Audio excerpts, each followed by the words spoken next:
예, 달리는 토끼입니다. 오늘은 이거를 올릴까 말까 하다가 그냥 한번 눈에 어제 무슨 책을 찾다가 제 서랍에 책장에서 딱 눈에 띄어가지고 이걸 또 올려야 되나 싶어서 그런 마음이라서 올렸습니다. 요즘에 이 문영배 재판관 때문에 많이 희생되고 있죠. 진주에 우리 김장하 어르신 있잖아요. 어른 김장하라는 그 영화가 있고 MBC에서 만드는 거죠. 경남 MBC에서 지금 넷플릭스에서 순위는 사라졌더라고요. 저번 주까지만 해도 뭐 8등인가 7등 했었어요. 그리고 이건 책입니다. 먼저 이 책 먼저 나왔어요. 김주한 기자라는 분이 경남 뭐 일본가 어딘가. 책 제목은 줬으면 그만이지입니다. 제가 이제 좀 이따가 한번 이 책 제목에 나온 일화를 한번 읽어보려고 합니다. 김장하 어르신의 그 말들이 요즘 되게 많잖아요. 나쁜 의미로 말고 좋은 의미로, 선함으로. 이제 약방을 이제 남성당 한약방 그만두고 이제 현재는 이제 쉬시고 있는 것 같더라고요. 또 일만 하셔가지고 몸이 부대끼셨는지. 뭐 다른 일화도 많고 이 책을 뭐 궁금하신 분들은 사 보시면 되고 문영배 재판관하고도 그 얘기만 해도 꽤 몇 장이 흘러요. 그런 거는 뭐 언론이나 유튜브에서 많이 봤을 것이고, 제가 오늘 읽어드릴 챕터는 그런 거하고 조금 다른 거입니다. 제 6부네요. 323페이지네. 2009년에 9월 25일 형평운동 기념사업회. 형평운동이라 하면 사람들이 그렇게 공부를 해야 돼요. 궁금하잖아요. 형평운동이 뭔지, 진주의 형평운동이 뭔지. 검색을 해보면 1923년인가 막 그 백정하는 사람들 있잖아요. 이렇게 소 잡고 이렇게 하는 사람들, 그분들 신분이 너무 낙후되어 있으니까 그런 거 신분을 철폐하고 좀 평등하게 하자. 그래가지고 진주에서 뭐 교회도 언제 한번 가봐야 되겠어요. 진주 무슨 교회가 처음으로 그때 그 운동에 동의를 하고 같이 예배를 드렸다 하더라고요. 백정들과 일반 시민들과 성도들과. 그리고 형평운동을 전국적으로 이제 시발점이 됐죠. 진주에서. 그러니까 또 이렇게 이분이 진주에 있는 이런 형평운동 기념사업회 이사를 뭐 이런 거 하여간 이런 걸 맡고 있나 봐요. 거기서부터 이렇게 나눔이 시작이 됐으니까. 2009년 9월 25일 형평운동 기념사업회 이사회에서 당시 김장하 이사가 했던 이야기 녹취록을 발견하게 되었다. 녹취록이요. 당시 간사였던 남여경 씨가 녹취를 풀었다. 재미있기도 하거니와 여기에 김장하 선생님의 나눔 철학이 고스란히 담겨 있는 것 같아 전문을 옮긴다. 세 가지로 나눠요. 첫 번째는 조선시대 우리나라의 예를 들어요. 나눔에 대해서, 보시에 대해서. 최재공이라는 그 우리 실학자이잖아요. 그분의 예를 들고 어떻게 삶을 바뀌는지. 그 다음에 인도에 썬다싱이라는 성자가 있어요. 이제 힌두교죠. 인도는 힌두교 국가죠. 근데 인도를 불교 국가로 아는 사람이 있어요. 인도는 불교 국가가 아니라 힌두교 국가입니다. 그 썬다싱이라는 선자 얘기가 있고, 그 다음에 또 세 번째는 무제 칠시. 우리 불교에서 나온 말이죠. 부처님이 어떤 제자에 했던 말입니다. 무제, 재산이 없어도 칠시, 섬길 수 있는 7가지 방법에 대해서 얘기했던 무제 칠시입니다.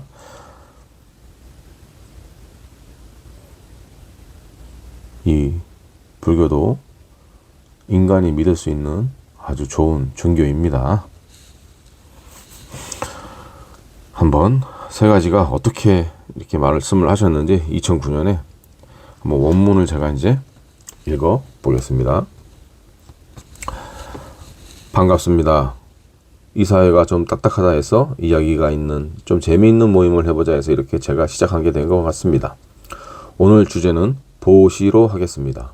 보시라고 하면 베풀 보자, 베풀 시자로 우리말로 하면 베품입니다. 그러나 베품이나 보시나 같은 말인가 하고 검색해 봤는데 뉘앙스가 좀 다르더라고요. 지난번 홍세화 씨가 강연을 왔을 때 분배와 나눔이라는 이야기를 했었거든요. 분배가 나눔이고 나눔이 분배인데 왜 뉘앙스가 다르냐? 분배는 약간 강제성을 띈 것으로 받아들이게 되고 나눔은 그저 나눔이더라. 그런 말씀을 생각하면서 오늘 보시와 베품에 대해서는 보시는 불교에서 많이 써왔습니다.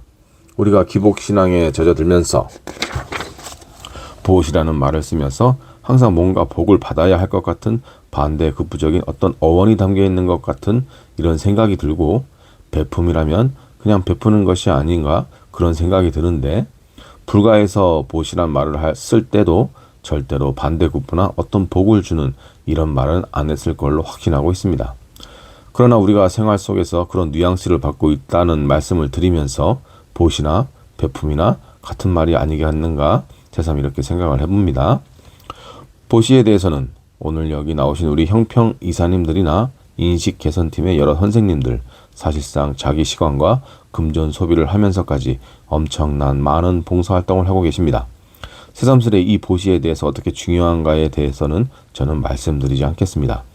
그럼 보시를 하면 어떤 결과가 나오며 삶에 어떤 영향을 미치고 또 어떤 보시를 해야 하는가에 대해서 우리 주위에 널려있는 이야기를 짜집기 해서 오늘 이야기 삼아 말씀드리도록 하겠습니다. 첫 번째는 보시를 하면서 운명이 사주팔자가 바뀌는 이야기를 하나 하겠습니다. 최정승의 이야기가 있는데 호는 번암으로 정족 때 영의정을 지낸 그 최재공인지 정확히는 모르겠으나 아무튼 최정승의 이야기입니다. 이분이 어릴 때 조실부모를 해서 외삼촌 댁에 기거를 할 때인데 부모가 없이 자랐기 때문에 성격이 포악하고 남을 저주하고 사촌 형제 간에도 싸움을 하고 이웃 동네에도 말썽을 많이 일으켰지요. 하루는 사랑에 손님이 들었는데 술상을 들고 사랑방에 들어갔습니다. 마침 스님이 한 분 와 계셨는데 외삼촌하고 대작을 하면서 스님이 그 아이를 너무 유심히 바라봅니다. 그러더니 얘가 누구냐고 묻습니다. 생질이 올시다. 술상을 갖다 놓고 얘가 나오려다가 제 이야기를 할 것 같아서 문 앞에서 듣고 있습니다. 그 애가 상이 참 안 좋은데요. 어떻게 안 좋습니까? 거지상입니다. 천상 얘를 내보내야 할 것 같은데요.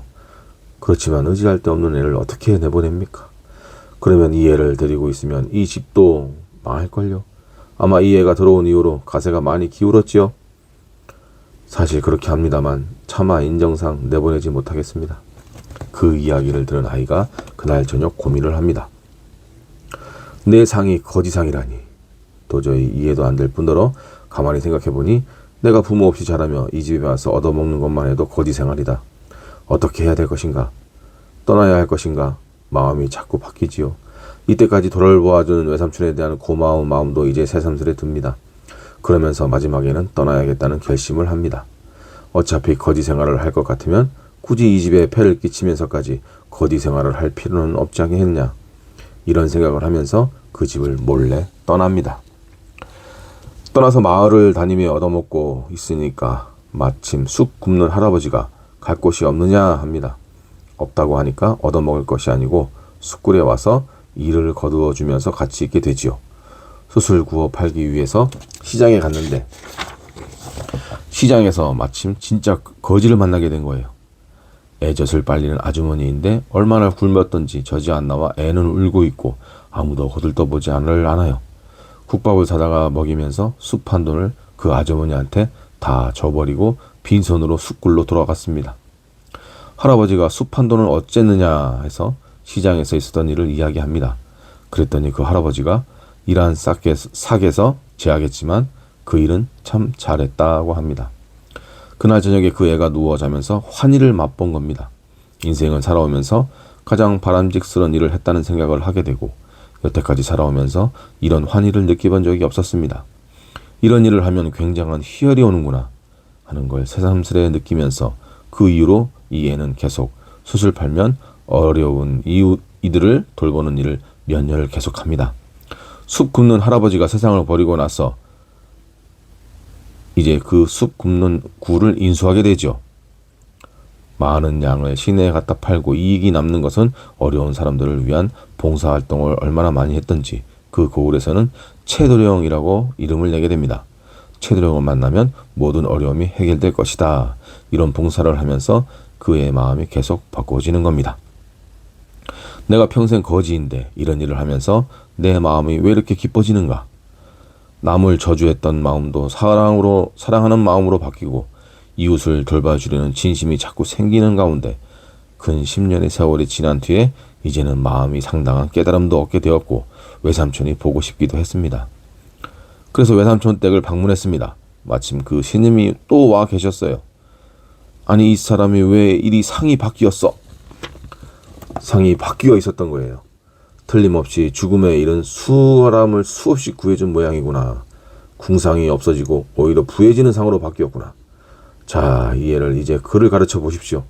그래서 그 외삼촌이 선생을 들여다가 글을 가르쳐 보니 총명했던지 과거에 급제를 하고 정승도 지내면서 세상을 잘 다스렸다는 이야기입니다. 이것은 결국 보시를 하고 배품을 함으로써 그 인생의 운이 바뀐다는 것을 제가 이야기를 말씀드리는 것입니다. 두 번째 이야기는 인도에 썬다싱이라는 성자가 있었습니다. 토착 종교를 믿다가 후에 기독교로 개종한 분입니다. 이분이 기독교로 개종한 후로 포교를 열심히 했습니다. 티벳에도 여러 차례 포교 활동을 다녔는데 엄청난 추위가 있는 어느 날에도 티벳에 포교 활동을 다녀오는 중에 추위에 쓰러져 있는 한 사람을 발견합니다. 일행을 붙들고 이 사람을 구해 돌아가자 합니다. 그러자 이 추운 폭풍우 속에서 이 사람을 데리고 간다간 같이 다 죽겠으니 그냥 두고 갑시다. 그렇지만 죽어가는 사람을 어떻게 두고 가겠느냐. 꼭 구해서 같이 가세. 꼭 구하려면 혼자 구해 오십시오. 나는 먼저 가겠습니다. 그러면서 혼자 그 사람이 떠나버렸습니다.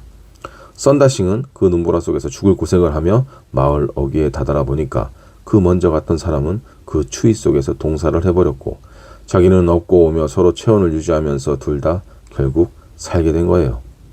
이건 아주 유명한 이야기인데 남을 구하려 하면 결국 자기 자신도 구하게 된다는 겁니다. 그 다음 또 스님 이야기입니다.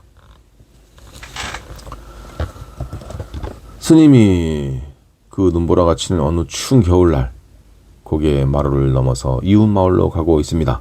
저쪽 고개에서 넘어오는 거지 하나를 만납니다. 곧장 얼어 죽을 듯한 그런 모습입니다. 저대로 두면 얼어 죽겠는데 그래서 가던 길을 멈추고 자기의 외투를 벗어줍니다. 자기 외투를 벗어주면 자기가 힘들 것이나 지금 안 벗어주면 저 사람이 금방 얼어 죽을 것만 같습니다.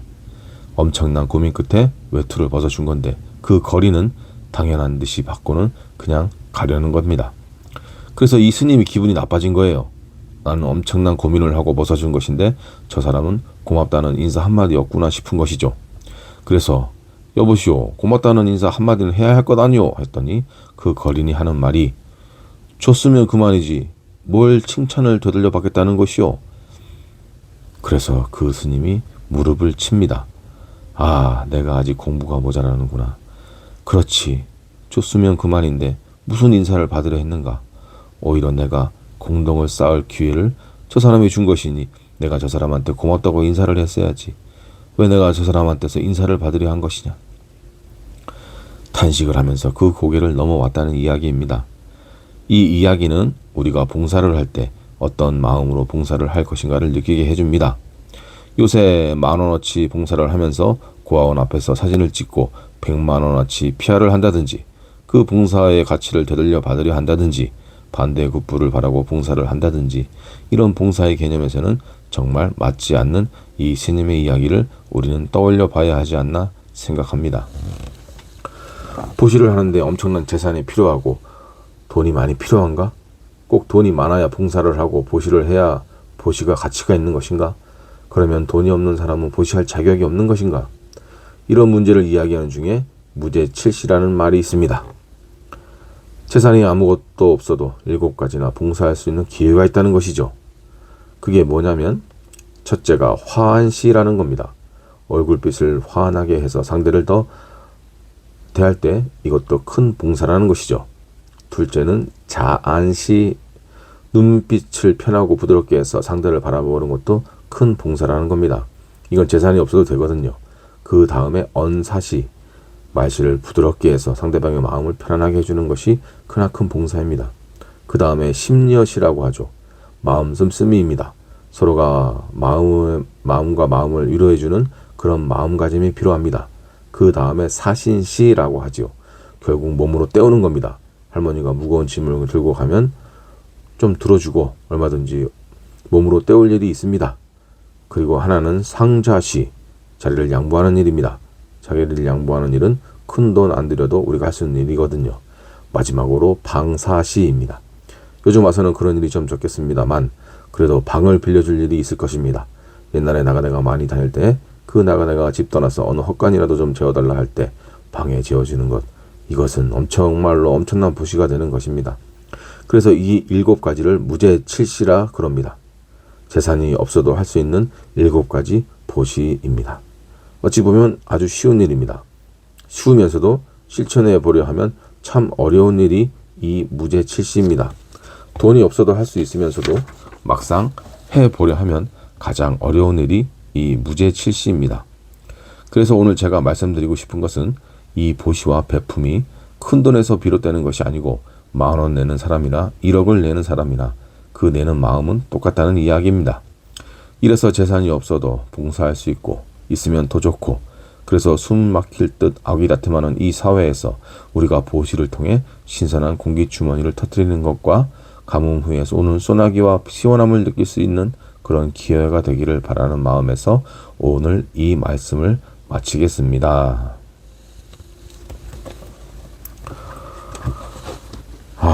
잘 글쎄요. 이제 2009년에 녹음본이랍니다. 그걸 이제 글로 전문을 푸는 거예요. 아유, 우리 김장하 어르신은 대단하시죠? 좋으면 그만이지. 넷플릭스 영화에는 어른 김장하. 요즘에 극장에서도 새로 재개봉을 했다고 들었어요. 일반 극장에서도.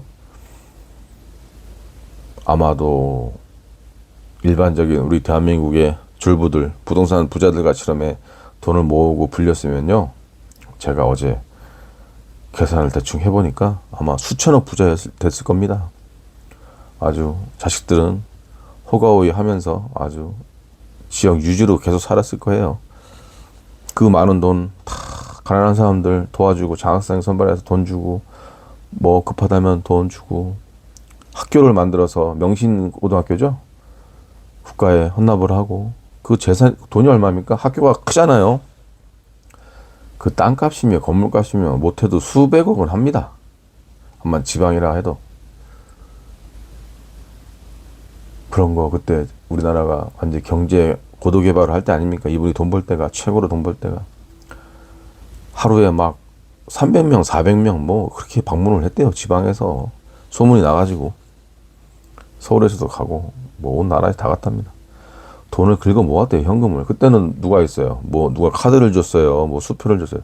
죄다 현금 줬잖아요. 막 현금을. 그거를 다 남을 그렇게 위해 썼습니다. 그거를 안 하고 땅을 사서 건물을 짓고, 대출을 받아서 또 땅을 사서 또 건물 짓고, 또 땅을 따서 건물을 짓으면요, 또 학교까지 갖고 있죠. 지금 수천억 잘 굴렸으면 아마 조 단위까지도 부자가 돼 있을 수도 있어요. 그런데 그런 거 다 관심 없고, 남 벌면은 남 도와주고, 옷은 수십 년째 양복 한 벌로 살았답니다. 세상은요, 그런 부자들이 바꾸지 않습니다. 이런 분들이 세상을 바꿔요. 지금 아침에 이렇게 뉴스를 보니까요, 지금 그 콘클라베인가 그 새로 해야 되잖아요. 교황 돌아가셨으니까, 헌정하셨으니까 보수적인 교황을 뽑아야 된다고 지금 말이 이제 일고 있대요. 왜냐면 프란치스코 교황이 개혁적이고 진보적인 교황이었잖아요. 그래서 거기 자기들 이렇게 고급 숙소에서 안 자고, 차도 막 고급차, 방탄차 얼마나 좋아요. 그런데 막 소형차 타고, 숙소도 그냥 일반적인 사제들관에서 자고, 막 금목걸이 칭칭 안 하고 그냥 철 목걸이 하고, 무슨 이런 그런 모습을 많이 안 보이고, 발언 같은 거 봐요. 진보적이잖아요. 가난한 사람들을 철저하게 위하는, 제가 볼 때는 맞는 상황이죠. 근데 싫은 거예요. 가톨릭의 이 기득권들은 싫은 거예요. 그래서 이번에는 보수적인 사람을 뽑아야 된다고 막 그런 말을 하는 거예요. 왜냐면은 미국에서도 지금 트럼프하고 이 교황하고 되게 사이가 안 좋았거든요. 당연히 안 좋죠. 통장에 100달러, 14만 원 있는 사람하고 통장에 수십억 달러가 있는 사람하고 같습니까? 지금 추정되는 재산만 해도 트럼프는 3조, 4조잖아요. 근데 부자들이 정확한 자기 재산을 공개하나요? 금땡이하고 현금 그런 거 큰 금고에다가 넣어놓으면 그건 누가 합니까? 그러니까 못해도 8조, 뭐 9조 이렇게 얘기하는 사람도 있어요. 그런 사람과 14만 원 있는 사람이 같은 성서를 읽고 살아가잖아요. 제 경험으로는요, 그거는 성서를 다르게 볼 수밖에 없어요. 트럼프는 돈으로만 보이는 거예요, 성서가. 뭐, 막 성경책 끼고 막 교회 다니면서 회하기 전에도 뭐 기도한다니 어쩌니 뭐 했었고 뭐 이스라엘 가서도 아주 뭐 대단한 믿음이 갖고 있는 척 하면서 뭐 했었잖아요. 그거를 또 좋다고 미국 사람들은 뽑아줬고 헛일입니다. 가난한 사람들과 이민자들 이렇게 대하는 거 봐요. 그거를 철저하게 이 또 프란시스코 교황은 서로 이렇게 부딪혔잖아요. 그러면 안 된다고. 지금은 구구의 때입니다. 아마 트럼프가 거기 압력을 아마 넣을 거예요. 바티칸에. 그래가지고 이번에는 제가 볼 때는 보수에서 구구 그 사이에 있는 백인 유럽의 사람의 기존 정통 카톨릭을 고수할 교리와 그런 해석을 교수하고 적당히 선을 긋고 그렇게 가난한 자들과 함께 하고 싶지 않은 그런 나이든 교황을 뽑을 겁니다. 왜냐하면 미국이 가만히 있지 않을 거거든요. 이번에는 싸우기 싫거든요. 바티칸하고 자기 마음에 드는 사람을 뽑아서 서로 윈윈하고 싶을 겁니다. 한번 보시죠. 제 말이 틀린가 없는가. 제 말이 틀렸으면 좋겠어요. 또 진보적인 분이 교황이 됐으면 좋겠지만 세상은 그렇게 두지를 않을 거라 저는 생각이 됩니다. 그거 뭐 지켜보면 되는 거고요. 책 제목은 줬으면 그만이지입니다. 제가 2023년도 봄에 이 책을 샀어요. 그리고 가을이나 겨울에 그 영화가 나왔고요. 책을 보면서 참 깜짝 놀랐던 경험이 있네요. 이런 사람이 다 있구나. 몰랐구나 우리가. 원래 좋은 사람들은 다 숨어 있어가지고 잘 모릅니다. 근데 되지도 않는 사람들은 너무 많이 눈에 띄죠. 책을 한번 읽어봤습니다. 마음이 움직이시는 분은 이 책을 구매하셔요. 지금 아주 그냥 흔한 말로 떡상을 했답니다. 이 책이. 많은 분들이 구매하신다고 하더라고요. 누구야 도대체 김장하고 하면서 그 관심도 갖고 막 공부도 하는 사람이 있다더라고요. 그러면 진주의 형평운동도 공부하게 되고 뭐 이것저것 공부하게 되겠죠. 예, 잠깐 올려봤습니다. 김장하 선생님의 줬으면 그만이지 책 한번 읽어봤어요. 샬롬.